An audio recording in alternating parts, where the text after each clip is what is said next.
we might end up with President Trump at some point, relatively soon. So, Vince, I'll ask you, you've said a lot of things there that, in your view, Biden has done wrong and that have made people poorer. Can you give us any examples of what Donald Trump would do to make people better off? Well, I would hope, and I say this as somebody who is critical of Trump, and if I had the opportunity on the specifics, yeah, I don't like the debt going up, including pre-pandemic under Trump. And I'd like that to be controlled, because I think that the kind of the fantasy land that Washington has occupied, both Democrats and Republicans in many cases, is that we can spend money with abandon and that there are no consequences for that. That's just not true. I mean, obviously, we're experiencing it now by way of inflation. So I think Trump does have an obligation to bring the debt under control. He made promises that he would do that prior to his first presidency. He's got a very good chance now at a second presidency, and getting that under control would result in human flourishing here in the United States. That would be a good thing to do, and I'd be all for it.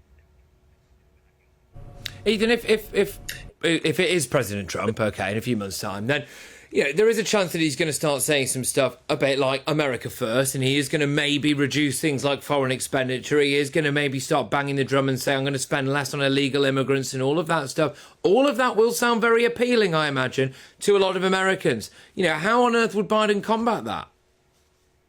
Yeah, no, look, I want to just point out very quickly, Patrick, I agree with Vince on a really critical topic.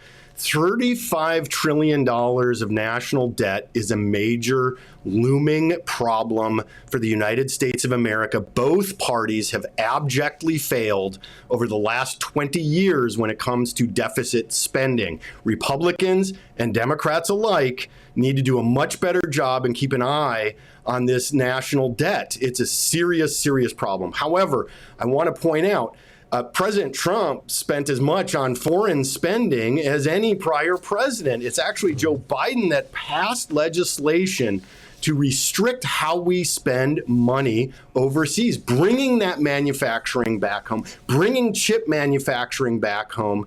President Trump, while rightfully taking on China, I don't think he did it the right way. President Biden has continued that and actually done a very good job, and has actually proposed the legislation that Republicans wanted when it comes to things like the border, and then magically Trump has claimed that he doesn't want that legislation passed. Look, controlling our border is important. Controlling the deficit spending is very important. I have no faith that Donald Trump would do any better at it in a second term. I would fear a rise of more fascism and his desire for a dictatorship.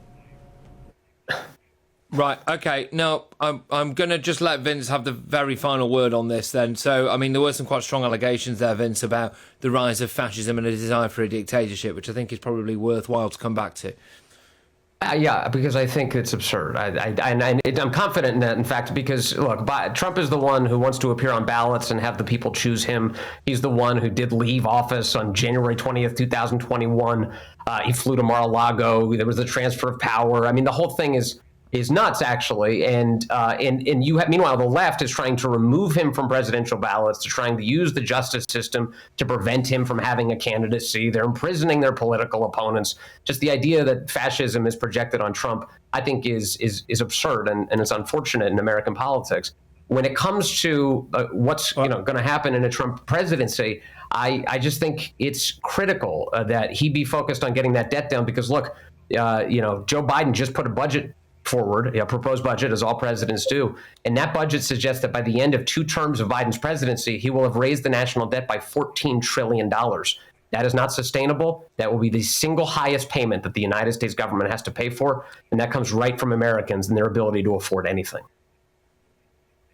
Look, guys, we wanted a debate. We got a debate. Thank you very, very much. That was absolutely fantastic stuff. I know a lot of people will have learned a heck of a lot from that. As Ethan Bearman there is an owner and attorney at the Bearman firm, and Victor Cognialese there as well, who's host at Washington, D.C.'s popular news talk radio station 105.9 WMAL, and the editor of the Daily Caller. Chaps, thank you very, very much. I will see you next time on GBN America. All the best. Okay, well, thank you very much for tuning in to GBN America. If you want the very latest from America, there really is only one place to be, and that is gbnews.com/America. I'll see you next time.